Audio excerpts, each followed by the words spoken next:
Setelah dukhon selesai, bumi kembali diterangi matahari, cuaca di muka bumi mengalami perubahan ekstrim. Penyebab dukhon adalah datangnya ketiga perangai hina ini. Arab Saudi hari ini sudah melakukannya.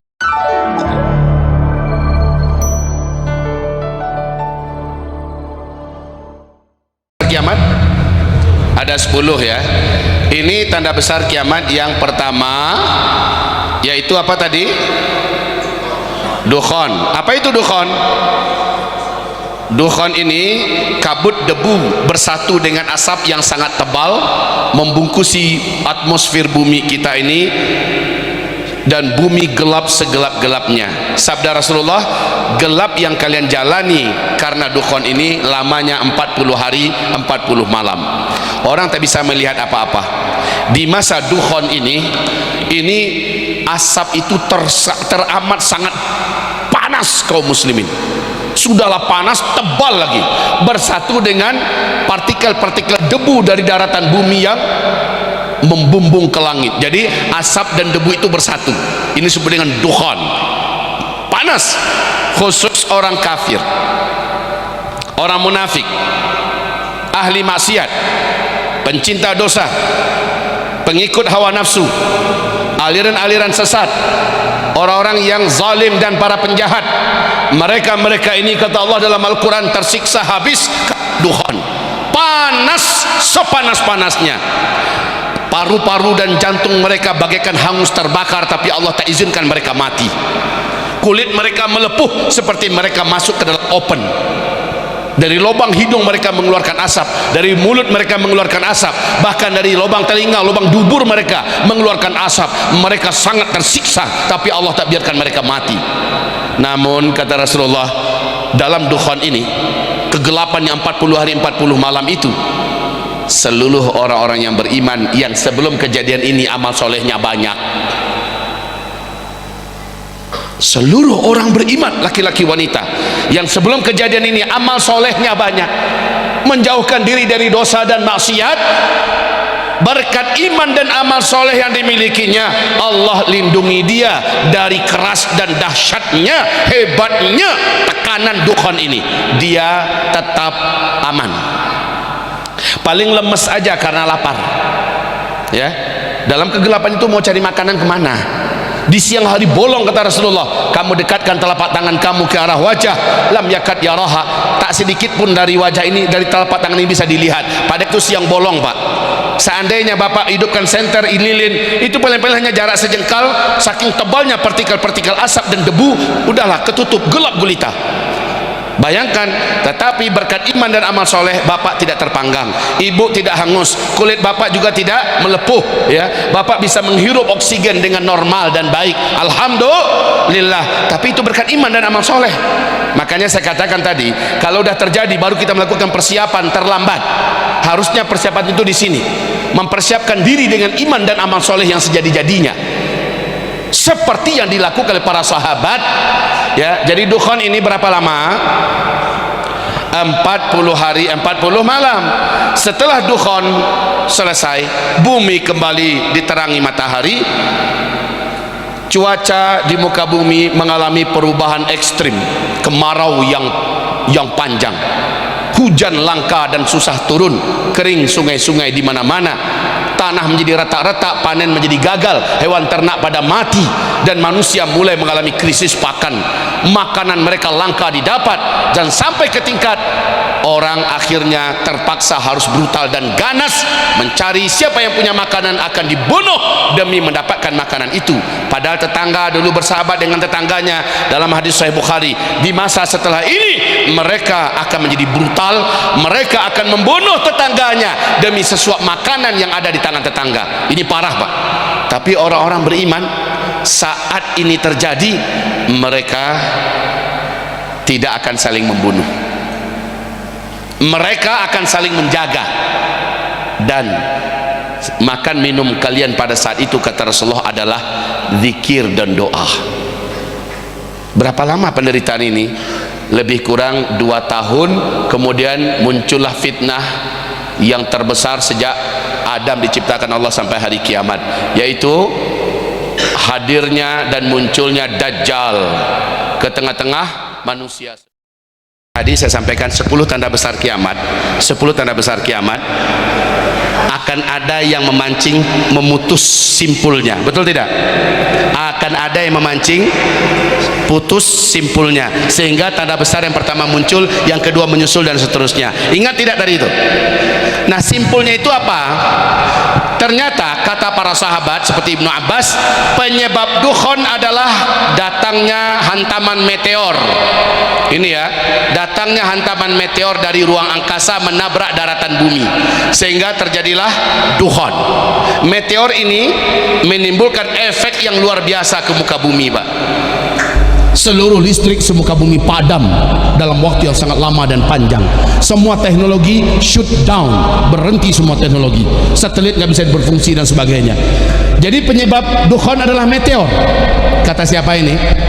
Abdullah ibnu Abbas. Di dalam Al-Quran beberapa penggambaran Allah di akhir zaman bahwa benda langit akan menghantam bumi yang menyebabkan orang-orang kafir dan orang jahat sedunia menderita dengan dahsyatnya penderitaan. Oke? Nah, sekarang kapan meteor ini menabrak bumi? Ini harus ada oknum yang memancing meteor ini jatuh. Dalam hal ini tegas saya sampaikan hadis Nabi berikut, fi hadhil ummah khasfun wa maskhun wa qadhfun, kata Rasul. Pada umat ini kelak akan terjadi petaka di akhir zaman, berupa banyak negeri-negeri yang Allah belah, tenggelam yang di atasnya masuk ke dalam. Yang kedua, akan banyak wajah-wajah yang dirubah oleh Allah menjadi wajah babi, kera, monyet, anjing. Dan yang ketiga, datangnya hantaman meteor dari ruang angkasa. Jadi 3 petaka ini terjadi hampir dalam waktu yang bersamaan. Bertanya para sahabat, wa matadzaka ya Rasulullah, alangkah ngerinya ya Rasul. Matadzak, kapan itu? Kapan itu ya Rasulullah? Nabi berkata, awas, perkataan Nabi ini tidak dimaksudkan untuk orang Indonesia, karena perkataan Nabi ini Indonesia udah lama melakukannya, apalagi Eropa, Amerika, Afrika udah lama melakukannya. Begitu juga di negeri Arab yang lain, Pak. Negeri Arab yang lain dah lama jahiliyah lah. Uni Emirat Arab, Bahrain yang lain dah lama jahiliyah. Dimaksud oleh Nabi adalah kepada pemerintahan yang selama ini menjadi pelayan Mekah dan Madinah. Apabila kamu, kata Rasulullah, sudah melakukan 3 hal ini, kamu yang dimaksud sini adalah Mekah, Madinah, penguasa Arab, Saudi. Apa yang dilakukan mereka, kata Rasulullah? 1, apabila kamu sudah berlomba-lomba mendatangkan penyanyi-penyanyi wanita. 2, apabila kamu sudah suka dan sudah menghalalkan musik, alat-alat musik. Dan yang ketiga, apabila kamu sudah meminum minuman khamar secara terbuka dan terang-terangan. Demi Allah, wahai kaum muslimin, ketiga perangai hina ini Arab Saudi hari ini sudah melakukannya. Betul tidak? Sikit-sikit konser musik raksasa, sikit-sikit acara konser musik raksasa, menghadirkan penyanyi-penyanyi wanita berbagai negara, dari India, dari Korea, dari Rusia, dari mana-mana. Ya Allah, sementara minum-minuman keras sudah tos-tosan secara terbuka. Anak-anak gadis, anak perempuannya sekarang boleh buka jilbab dan tidak lagi dilarang, sudah boleh pacaran, bahkan sudah boleh masuk hotel nggak pakai buku nikah, nggak apa-apa, nggak akan dirazia. Bahkan sudah ada legalitas, ya, atau bukan ini ya, sudah dibolehkan mandi di tepi pantai dengan pakaian bikini. Innalillah. Bahkan di Mekah ditemukan pasangan LGBT menikah. Warga yang masih beriman marah, diserahkan ke pihak keamanan. Dilepas lagi, Pak. Sekarang Arab Saudi sudah menjadi gila, menjadi negeri liberal. Kalau itu sudah kamu lakukan, petaka hujan meteor akan menghantam bumi, kata Rasulullah. Berarti udah dekat sekali. Seharusnya ya, kapan? Entahlah, Allahu a'lam. tanggalnya, harinya, bulannya, tahunnya serahkan pada Allah.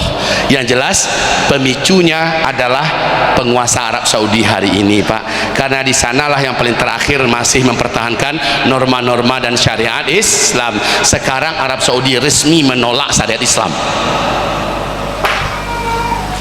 Secara gagah berani Muhammad bin Salman berkata di depan televisi, ya, saya menolak semua hadis sahih dari Nabi Muhammad sallallahu alaihi wasallam. Udahlah, udah akidah Mu'tazilah itu, Pak. Kalau menolak hadis sahih, maka berarti sekian banyak hukum syariat Islam akhirnya ditolak. Siapapun ulama yang berani angkat suara pasti ditangkap, Pak. Ribuan ulama di Arab Saudi hari ini masuk penjara. Percepatan terjadinya dukhon dengan Allah turunkan meteor sudah dilakukan oleh oknumnya Arab Saudi. Untuk Bapak ketahui, Arab Saudi ini asli dari akar sejarah mereka. Mereka adalah Yahudi dari Irak, Yahudi pedagang dari Irak. Ini diakui langsung oleh Raja Faisal ketika Raja Faisal masih ada di Washington Post, di Washington, dan ini dimuat di Washington Post. Apa kata Raja Faisal? Jangan ganggu orang Yahudi tinggal di Arab, kita bisa hidup bertetangga. Kami ini seluruhnya adalah dari Arab, buktinya kami bisa hidup di tengah-tengah, maaf, kami ini adalah dari bangsa Yahudi, buktinya kami bisa hidup di tengah-tengah komunitas Arab. Berarti penguasa Arab Saudi hari ini adalah Yahudi. Wajar nanti Imam Mahdi muncul, mereka dihengkangkan seluruhnya, mereka digulingkan semuanya, dan kembali Makkah Madinah itu ke dalam pangkuan Islam. Maaf Bapak Ibu, saya harus sampaikan ini sebagai penutup, sebagai closing, ya. Mudah-mudahan Bapak Ibu seluruhnya bersemangat menyongsong akhir zaman ini dengan amalan yang segila-gilanya. Gak apa-apa saya katakan kalimatnya begitu, Pak, ya. Bapak sekarang, ibu-ibu, kompaklah suami istri untuk berlomba-lomba menjadi ahli surga, mumpung kita masih belum lagi ditimpa oleh meteor, mumpung dukhon belum terjadi. Ayo berlomba-lomba beramal soleh, stop amal salah.